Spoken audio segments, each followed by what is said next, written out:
ஜோதிட நேயர்கள் அனைவருக்கும் வணக்கம். இன்னைக்கு நம்ம சேனல்ல என்ன பார்க்க போறோம் அப்படின்னு பாத்தீங்கன்னா, ஜூன் 21ஆம் தேதி ஆனி மாத பௌர்ணமியானது வருகிறது. இந்த ஆனி மாத பௌர்ணமி அன்று பாத்தீங்கன்னா விரதம் இருந்து இந்த மாதிரி முறையில நீங்க வழிபாடு செய்தீங்கன்னா நிச்சயமா உங்களுடைய வாழ்க்கையில நினைத்தது நிச்சயமா நிறைவேறும் அப்படின்னு ஐதீக ரீதியாகவே சொல்லியிருக்காங்க. சோ இந்த வழிபாடு எப்படி செய்யணும் அப்படின்னு முழுமையாக நம்ம பார்க்கலாம். அது மட்டும் இல்லாமல் இந்த பௌர்ணமியுடைய தாக்கத்தால் உங்களுடைய ராசிக்கு என்ன மாதிரியான மாற்றங்கள் நடந்திருக்கு, என்ன மாதிரி திருப்பங்களை நீங்க சந்திக்க போறீங்க அப்படிங்கறத விரிவாக பார்த்து பயன்பெறுங்க. இந்த ஆனி மாத பௌர்ணமி பாத்தீங்கன்னா ரொம்பவே சக்தி வாய்ந்த ஒரு பௌர்ணமி நாளாக பார்க்கப்படுகிறது. இந்த நாளில் பாத்தீங்கன்னா நீங்க இந்த மாதிரி பரிகாரத்தை செய்து இந்த மாதிரி கடவுள் வழிபாடை மேற்கொள்ளும் போது நிச்சயமா நீங்களுடைய வேண்டுதல் என்னவாக இருந்தாலும் அது பரிபூரணமாக நடக்கும் அப்படின்னு குறிப்பாகவே சொல்லியிருக்காங்க. சோ மறக்காமல் உங்களுடைய வாழ்க்கையில ஏதாவது ஆசைகள் இருந்தாலும் சரி, கனவுகள் இருந்தாலும் சரி, உங்க வாழ்க்கையில இந்த ஒரு விஷயம் நடந்தே ஆகணும் அப்படின்னு நினைத்தாலும் சரி, இந்த நாளில் நீங்க மனதார உங்களுடைய இஷ்ட தெய்வத்தை வழிபட்டு பாருங்க. சோ கண்டிப்பா நினைத்தது நிச்சயமா நிறைவேறும் அப்படின்னு சொல்லியிருக்காங்க. சோ எப்படி செய்யணும் அப்படின்னு பார்த்துட்டு கும்பம் ராசி நேயர்களுக்கு இந்த பௌர்ணமியுடைய தாக்கத்தால் என்ன பலன் கிடைத்திருக்கு அப்படிங்கறத நம்ம பார்க்கலாம். முதல்ல ஆனி பௌர்ணமி அன்று எப்படி விரதம் இருக்கணும், எப்படி வழிபாடு செய்யணும் அப்படிங்கறத விரிவாக பாருங்க. இந்த ஆனி மாத பௌர்ணமி தினத்துல விரதம் இருந்து இறைவனை வழிபட்டாலும் சரிங்க, இரவில் சந்திர தரிசனம் செய்தாலும் சரிங்க, இந்த இரண்டு விஷயத்தையுமே நீங்க தவறாம செய்து வந்தீங்கன்னா மிக அற்புதமான பலனை உங்களுடைய வாழ்க்கையில நிச்சயமா நீங்க எதிர்கொள்ளலாம். அது மட்டும் இல்லாமல் இந்த நாளில் இறைவனுக்கு முக்கியமா முக்கணிகள் படைத்து வழிபடுவது அவசியமாகவே சொல்லியிருக்காங்க. ஆனி பௌர்ணமியில விரதம் இருந்து கண்ணபிரானை வழிபட்டு வந்தீங்கன்னா நினைத்தது நிறைவேறும். அது மட்டும் இல்லாமல் காதல் செய்யக்கூடிய நேயர்களுக்கு காதல் கைகூடி நடக்கும் அப்படின்னு சொல்லியிருக்காங்க. இந்த பௌர்ணமி வழிபாடு பாத்தீங்கன்னா பல காலமாக நம்மளுடைய முன்னோர்கள் கடைபிடித்து வரக்கூடிய முக்கியமான விஷயமாக இருக்கிறது. இந்த பௌர்ணமி தினத்துல சந்திரன் தனது பிரகாச ஒளியை பரிபூரணமாக வழங்குவதை போல பௌர்ணமி விரத வழிபாடு பரிபூரணமான பலனை உங்களுக்கு பெற்றுத்தரும் அப்படின்னு சொல்லியிருக்காங்க. இந்த பௌர்ணமி வழிபாடு எப்படி செய்யணும் அப்படின்னு கேட்டீங்கன்னா, பௌர்ணமி தினத்துல எந்த தெய்வத்தை வேண்டுமானாலும் நீங்க மனதார நினைத்து விரதமிருந்து வழிபட்டு வந்தீங்கன்னா, எதை நினைத்து வழிபடுகிறீங்களோ அது நிச்சயமா கூடிய சீக்கிரம் நிறைவேறும் அப்படின்னு சொல்லியிருக்காங்க. ஸோ இதன் காரணமாக தான் இன்றைய அளவும் பார்த்தீங்கன்னா ஒவ்வொரு பௌர்ணமி தினத்திலையும் நிறைய மனுக்கள் மனதார வேண்டி இந்த மாதிரி வழிபாடு விரதங்களை இருக்காங்க. இன்றைய அளவு பார்த்தீங்கன்னா பௌர்ணமி அப்படின்னு சொல்லும் போது இந்த நாளில் திருவண்ணாமலை கோவிலுக்கு சென்று லட்சக்கணக்கான பக்தர்கள் பார்த்தீங்கன்னா கிரிவலம் மேற்கொண்டு வராங்க. ஏன் இந்த நாளில் செய்யறாங்க அப்படின்னு கேட்டீங்கன்னா, இந்த நாளில் சிவபெருமானை மனதார நினைத்து வழிபடும் பொழுது கண்டிப்பா அவங்க என்ன வேண்டுதல் வைக்கிறாங்களோ அது நிச்சயமா நிறைவேறும் அப்படின்னு சொல்லியிருக்காங்க. ஸோ சிவபெருமானை மட்டுமில்லாமல் அனைத்து தெய்வத்தையும் வழிபடுவதற்குரிய ஒரு சிறந்த நாளாக இந்த நாள் அமைந்திருக்கு.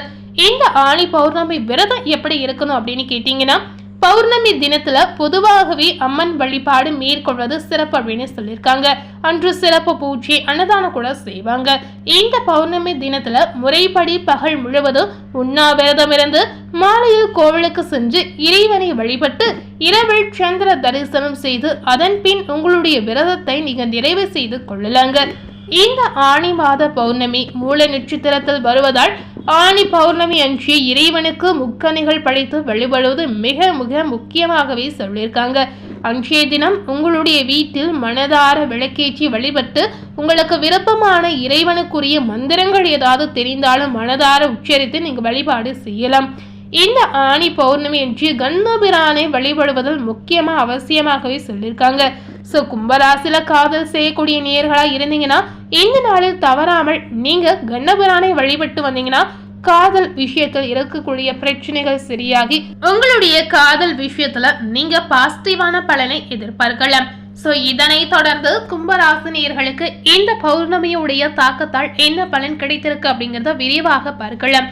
இந்த காலகட்டம் உங்களுக்கு கிரக நிலை கிரக மாற்றங்கள் இரண்டுமே பாத்தீங்கன்னா நிறைய மாற்றங்களை ஏற்படுத்தி கொடுத்திருக்கு அப்படிங்கறத நம்ம தெரிவிக்கலாங்க. சோ இந்த பௌர்ணமியுடைய தாக்கம் உங்களுக்கு என்ன மாதிரி ஒரு தாக்கத்தை கொடுத்திருக்கு அப்படின்னு கேட்டீங்கன்னா, பொதுவாகவே கும்பராசினியர்கள் தன்னலம் கருதாமல் பிறர் நலத்தை மனதில் கொண்டு செயல்படக்கூடிய அற்புதமான குணம் படைத்த நபர் அப்படின்னு சொல்லலாங்க.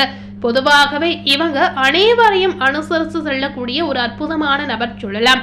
உங்களுக்கு இந்த பௌர்ணமியுடைய தாக்கத்தால் பார்க்கும் பொழுது இந்த காலகட்டம் அதாவது அறிவுத்திறமை உங்களுக்கு அதிகரிக்கும் அப்படின்னு குறிப்பாகவே சொல்லியிருக்காங்க. சில முக்கிய முடிவுகள் என்பதன் மூலம் நீண்ட நாட்களாக இருந்து வந்த பிரச்சனைகள் கூட தீரலாம். இனிமையான பேச்சின் மூலம் எதிலும் வெற்றியை நீங்க பார்ப்பீங்க.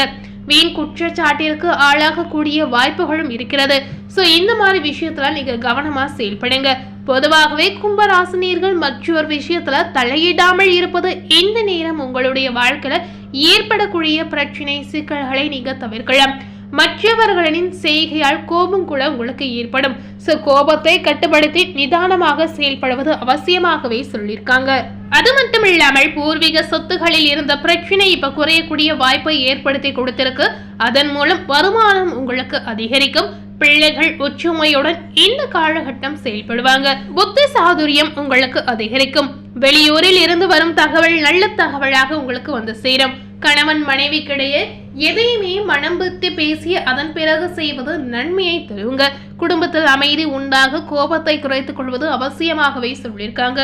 தொழில் வியாபாரம் பார்த்தீங்கன்னா எதிர்பார்த்த அளவு உங்களுக்கு லாபம் தராவிட்டாலும் வருமானத்திற்கு குறைவே இருக்காது.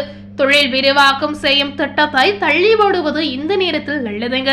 உத்தியோகத்தில் இருப்பவர்களுக்கு தங்களுடைய பணியில மட்டுமே நீங்க கவனம் செலுத்தி வருவது அவசியமாகவே சொல்லியிருக்காங்க. மற்ற விஷயங்களில் தலையிடாமல் இருப்பது வீண் பிரச்சனை வராமல் நீங்க நிச்சயமா தடுக்கலாம்.